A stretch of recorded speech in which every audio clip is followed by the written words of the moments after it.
got friends, only wanna talk business. I got expensive, cause winning's expensive. I got expensive, cause winning's expensive. I've been winning all the war. And I've been shutting down the stars. And welcome to Put That Coffee Down, the freight sales show for closers. My name is Kevin Hill. I'm your host today, and we're going to talk about sales strategies when the market turns. I think the market's turning right now. We're seeing lower freight volumes. We're seeing lower tender rejections. We're seeing capacity kind of open up and loosen. So it's going from an operations standpoint to a sales standpoint, and that's always, a volatile time when you're in sales in a freight brokerage, is to move to where if you can just cover the freight, you're going to get new customers, to basically a race to the bottom sometimes in rates and really showing service and value in long-term relationships. I got Ryan Schreiber over here from Metaphora joining me today to talk about that. He's in town. He's in Chattanooga today. So we're going to talk about sales with Ryan Schreiber. Thanks for having me, man. It's always fun to come in here and chop it up. Yeah, it is. So Metaphora, formerly Carrier Direct, what do you guys do? So we're a consultant. We work exclusively in supply chain, transportation, and logistics. We work with companies like Covenant in town, which is part of the reason that we're here. Nolan Transportation Group, companies like that. So, and I as you already know, and most of the folks who are watching this, I've been in the industry for 12, 15 years at this point, and so I've seen several of the swings, and we'll talk kind of through some of the strategies that we've seen really work well. And this has been a wild swing.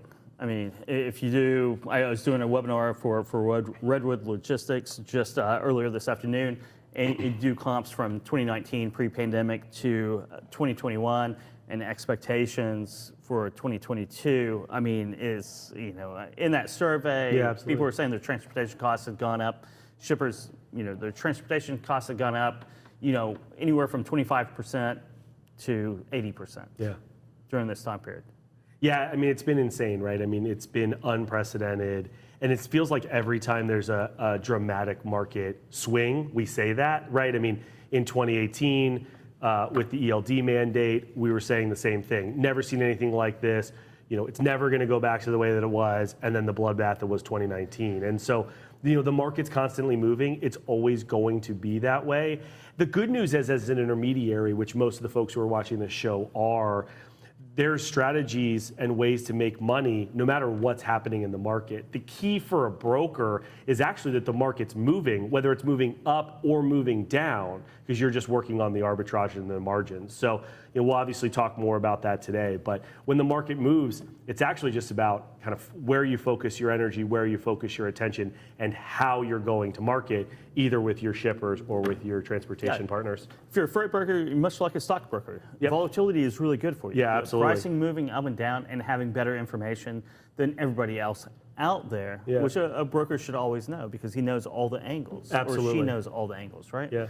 So when you take volatility, like in a down market, you have your agreed upon rates. We'll call them contract rates or paper rates, whatever we want to call them, right? Agreed upon rates that you have. The spot market's falling, your margin's going to come up.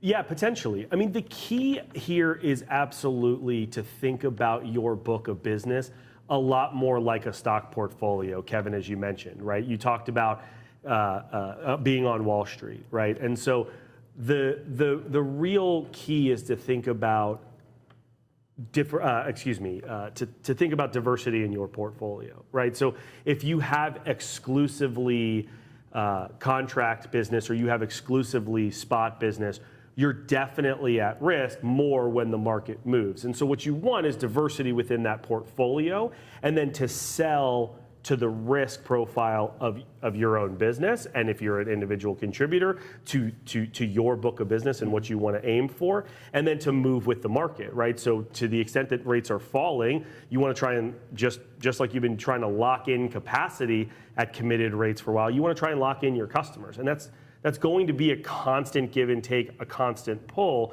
but that's the key. Absolutely. So if I want to take market share, right? I want to expand my book of business, maybe not take my existing book and put it on the shelf. We'll talk about it in just a second. But if I want to go out and get new customers, increase my market share in a falling rate environment, how do I go about doing that? Yeah, it's all about speed of information, and you talked about that, Kevin. Like the speed of information is absolutely the key to decision making, and so it all depends on kind of where we are from a micro perspective within any one of these shifts, and with what your customer opportunities are, right? And so data is absolutely the key. What your customers are moving, what lanes they're moving, getting that information in your qualification process is what's going to allow you to later go back and target the right opportunities in a deflationary rate environment. You kind of go to customers or shippers, I guess they're not customers yet, right? You go to prospects, you talk to them about a falling rate environment. Mm-hmm. You're going to really hype that up because the brokerages that they're probably using right now, they have agreed upon rates. And those brokers don't want to pull those rates down. No, definitely not. So you want to attack that falling rate environment. Is that what you want to do? Not necessarily, right? I mean, everybody who's watching this show, you and I, like we've sold a lot of freight. And if you immediately go to, I can be the cheapest service provider, right? The easiest accounts to get. The cheapest. And the easiest accounts to get are the worst accounts to have. Because if it was that easy for you to get in, that's absolutely going to be the case when rates go up, they're going to be looking to kick you to the curb. And when rates go down again, they're going to be looking to kick you to the curb, right? Because you haven't created anything with that customer, with that prospect that is of value. I mean, on the first episode of this show, Kevin, one of the things that you and Dooner talked about, and that, you know, I was texting you about it after I first watched it, was show value before you ask for value. And so if you've done that, if you've been doing that with your customers, I mean, listen, you've got to focus on closing, you've got to go back to closing at some point, but you've hypothetically laid the foundation that says, my value is in something else other than rate, but now we can have that rate conversation because rates are going down because you understand the other value that I bring to you from an educational perspective or whatever it might be. Yeah, and I think as a freight broker, information is the greatest value you can share because you're seeing the entire market. Yeah, absolutely. Your customers are only seeing what they're shipping out. Really, your carriers are only seeing the network that they're playing in. Right. They don't really have the full, complete picture of the market. But as an intermediary or a freight broker, you should have a more holistic picture of that. Well, and that's where the liquidity in your capacity network really comes into play. Like, do you have the right capacity or do you just have capacity? And so in terms of going back to your customers, the first thing that we've seen be really successful and that really resonates with customers, both in kind of our business and then in our past, is talking about to your customers, hey, listen, for the last 2 years, for the last year and a half, whatever from your customer segmentation they've been dealing with, you've had to put up with whatever capacity would show up. If there was a truck that would bump the dock, you'd deal with that. But we as an organization have the right capacity. We have quality capacity. And so if you have invested in your carrier relationships, if you've invested in building liquidity in your capacity network that don't just come from the public boards, that aren't just miles and money carriers, and you're able to speak intelligently about the services that they provide and why it matters to your customers, you're starting to create value that's more than the rate per mile that you pay to the truck. And that's going to be true both on your customers, both to your customers and to your to your carrier customers as well. So that's a really good point. I'm going to pick this up, talking about quality of capacity. Yeah. Because we've gone through 2 years of just getting any capacity that you can get in. We'll worry about it later. Yeah, absolutely. Really repositioning, not talking about rates, but talking about quality. It's time to sit down with your customer and say, hey, let's talk about quality of capacity. Right. Capacity is becoming easier to get. We can go up the food chain. We can make sure to put a portfolio of carriers that are quality, on-time service. Sure. You talk about those KPIs, those key metrics. Let's start having that conversation because this is really where we can get out ahead of everybody else in the market and make sure we lock down carriers that are going to perform well for your customers instead of playing catch up afterwards. Well, I mean, what I would say to that too, Kevin, is these are the important things. Is the important concept here is it doesn't matter what's going on from a rate perspective. What matters is what type of business are you building. So everything that we're talking about right now matters whether we're in an inflationary rate environment or we're in a deflationary rate environment. But most companies only care about talking about it when we're in a deflationary rate environment. They lose sight of the fact that as an intermediary, all you're doing, not all you're doing, but your core value prop is the ability to bring capacity to your customers and resell that capacity. Now, you're building other service offerings around that are value add, but you have to be, this is table stakes, and you have to be able to do that, right? And so you have two customers in any transaction if you're an intermediary. You have a shipper and you have a carrier. And so all of these things really, really matter no matter what's happening. And you should always be talking about it. But then to your point, now we can go back and have those conversations with our customers and start to win. Just like before, we were worried about just getting any trucks. And now we want to avoid a situation where we're just get any customer. No, at any point you can say, at any point it's important to consider, do I have the right customers that are, and is this business priced appropriately for me to make money from a cost to serve perspective? And then the same is true on the carrier side. Are these the right carriers for this? And am I effectively managing my cost to serve my customers so that I'm profitable, to the net profit, not just the gross profit level? So, I mean, these are really things that you should and can be doing no matter what happens with rates. So even if we're sitting here and we're wrong, and rates aren't going to be deflationary over the next few months, we haven't hit that tipping point. This is a short part of the cycle. It's still important to do these things and talk about them, and you still can employ these tips in your business. So it doesn't matter what the market's doing. You should be doing the same thing every single day. Yeah, right? do the right thing. Do the right thing. It doesn't matter what the market's doing, and that's part of being a broker or intermediary. Yeah, right? I mean, is that you want the volatility, and if you're doing the right things, you're going to make money off each side of the market. Absolutely, and what we see from the highest performing organizations is that that's what they're doing, and that's what they're focusing on. That's what they're training on. That's what they're that's how they're managing and measuring their teams. That's what they're holding their teams accountable to. That's what they're measuring. That's what they're reporting back to their customers in QBRs. They're having QBRs with their core carriers, right? Which is not typical within the market. Quarterly business review? Yeah, quarterly business review with their carriers, right? And they're creating an environment where capacity and trucking capacity and pallets to be loaded on a truck type of capacity, those are created equal within their business.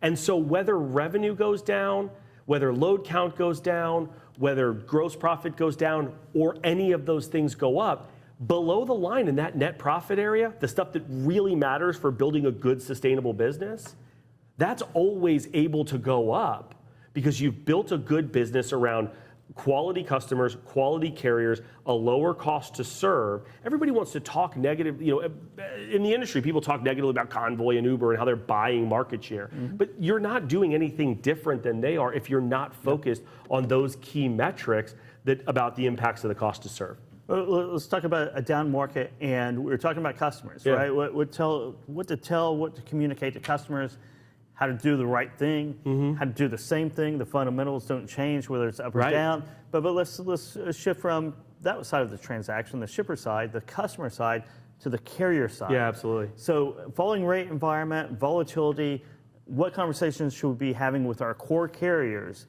to make sure that they stick with us through the downturn as well, because we're going to probably be renegotiating down. Absolutely. If you're having trouble having these conversations with your carriers, you probably have the wrong carrier base, right? I mean, or you've done the wrong things for the last few years.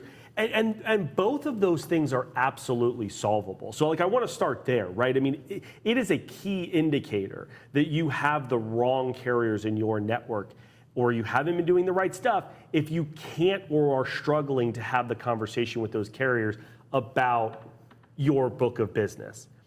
So it starts with really understanding what freight you have available, what your freight mix looks like, and it starts by having the conversation with your carrier, not around, hey man, rates are going down, let me slash your rates. It starts with having conversations just like you do with your shipper customers about their business. What do they need to be successful? not just what lanes do they move, what do they need to be successful? What matters to them?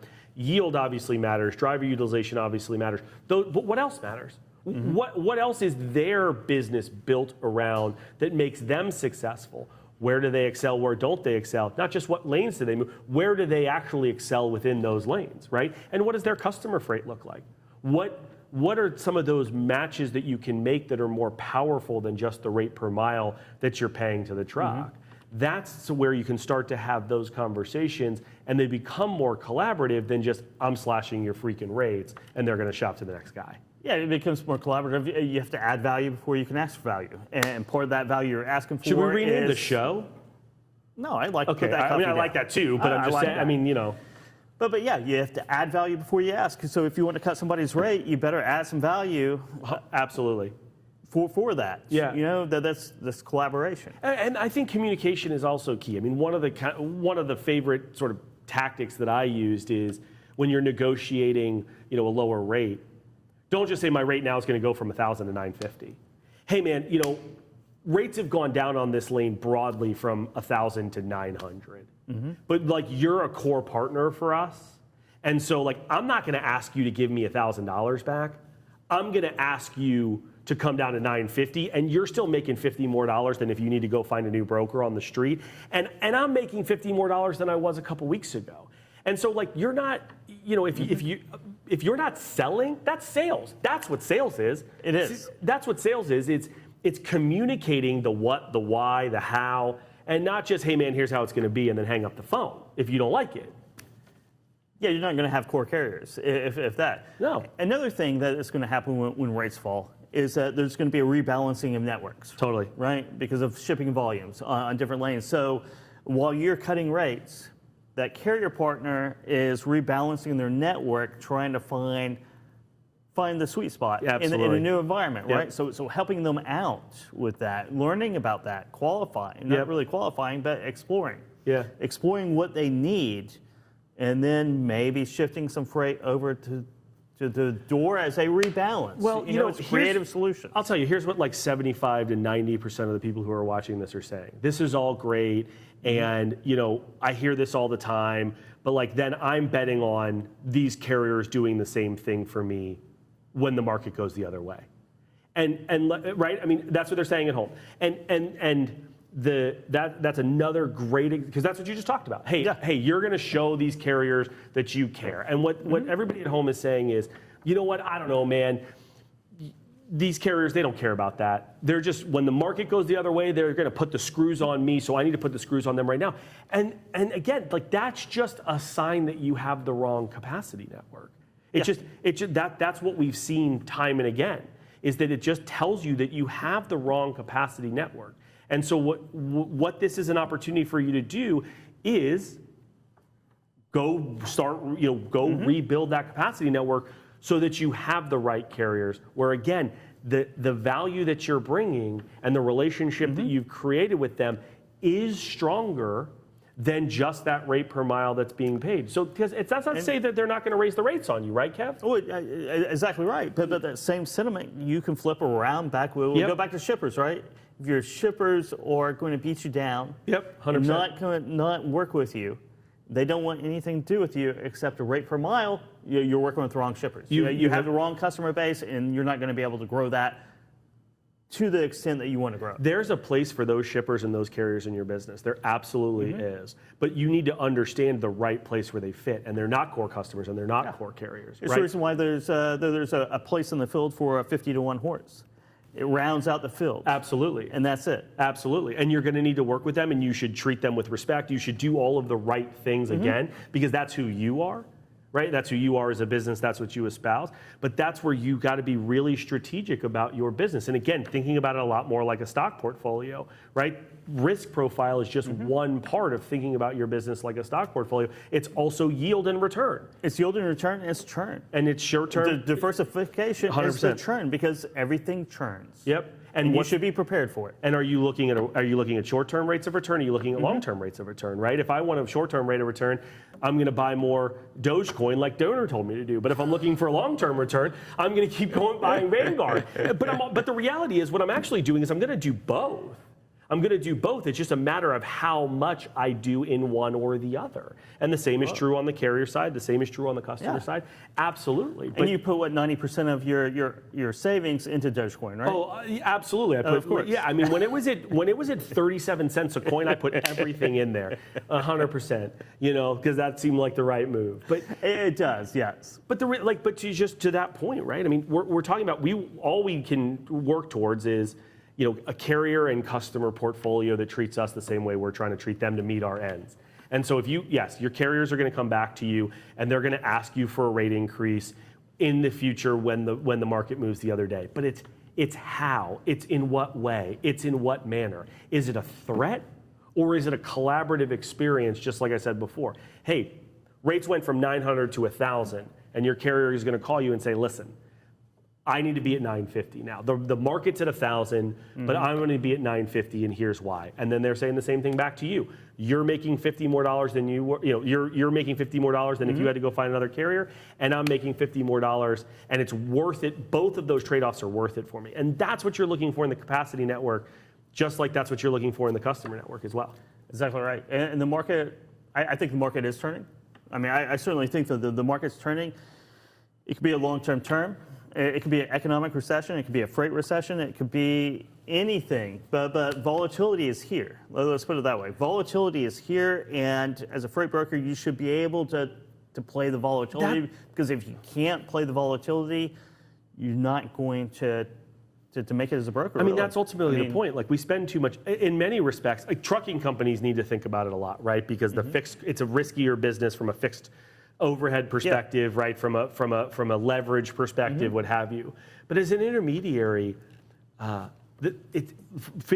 to forecast whether rates broadly are going to increase or decrease is a fool's errand. If you're focusing on doing these things and you have the right information and you have the right micro information, right? What's happening on this lane today? What's happening on this lane in the next 3 days?